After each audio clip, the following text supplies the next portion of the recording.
By the way, I do feed that kid. He just makes this abnormally long grocery list that no one can afford. Okay, yeah, our budget's overinflated with him. Joking aside. Now let's talk about a skinny budget that is a nauseating nightmare. Now now our source is called Disability Scoop. And it's written by Michelle Diamond. I think it's spelled.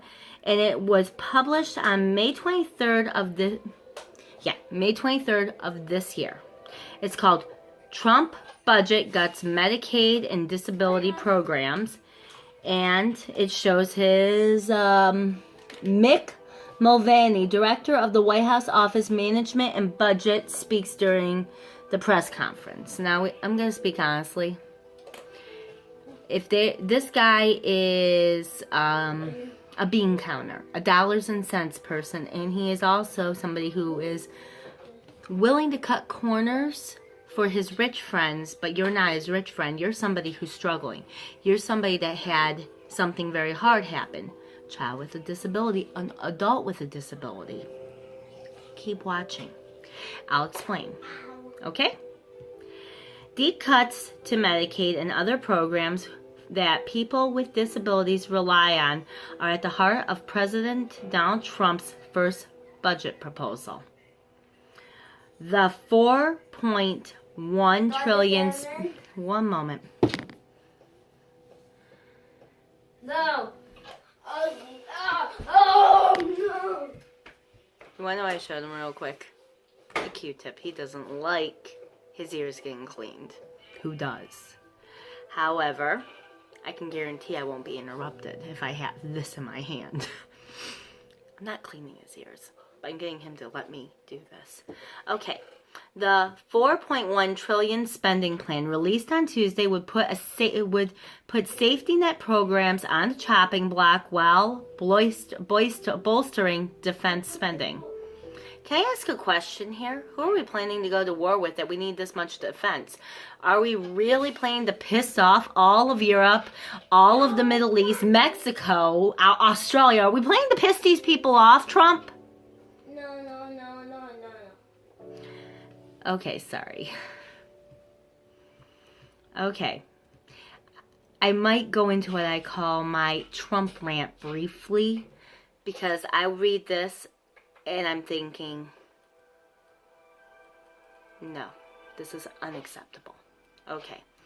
The budget provides a path towards welfare reform, particularly to encourage those individuals dependent on the government to return to the workforce. The plan reads the plan. Okay. Now, that a lot of people would say, well, yeah, that makes sense. I mean, how many people are on welfare? Okay. Before you start judging, get to know every person's story. You don't know why they might be in that position. You don't know if maybe they're caring for an elderly parent or they have a child that is disabled. You do not know. Give me one moment here. Sorry about that. My husband called me to let me know he's on his way home. It's Memorial Day weekend. He got out early. Yes.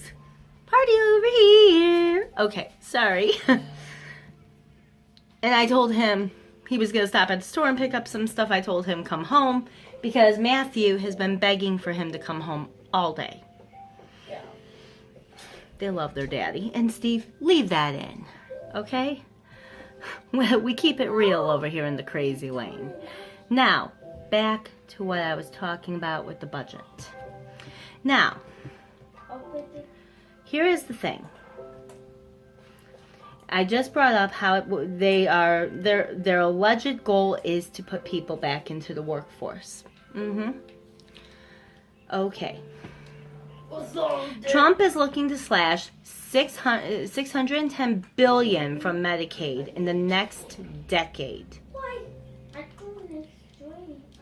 Rather than provide uncapped matching grants to states to pay for services provided by entitlement programs, the budget plan calls for states to be able to choose between receiving a set amount for each beneficiary, a method known as the per capita cap, or receiving a block grant, essentially a lump sum from the federal government.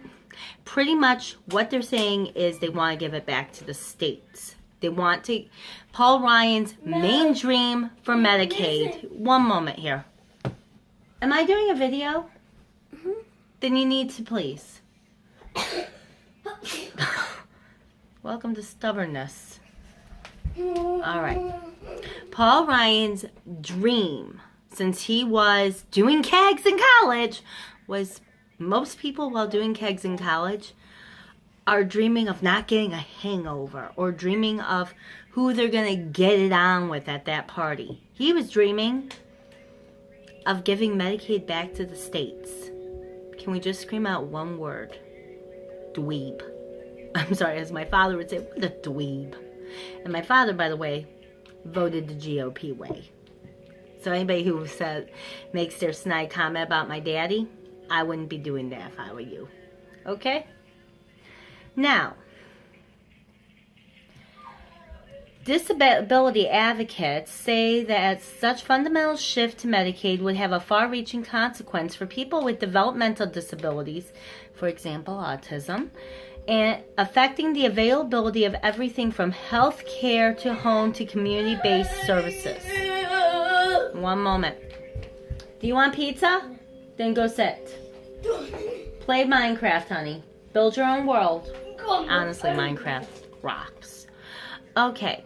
What that means is what the slashing of Medicaid means is that it would take away services that a person who has autism, Down syndrome, Serge Weber syndrome, the one with the raspberry colored birthmark, where unfortunately epilepsy is part of the condition. Other developmental disorders, Angelman syndrome, Tourette's syndrome, all of these, there are services for these people. This makes it more difficult, if not impossible, to be obtained. Now, from healthcare.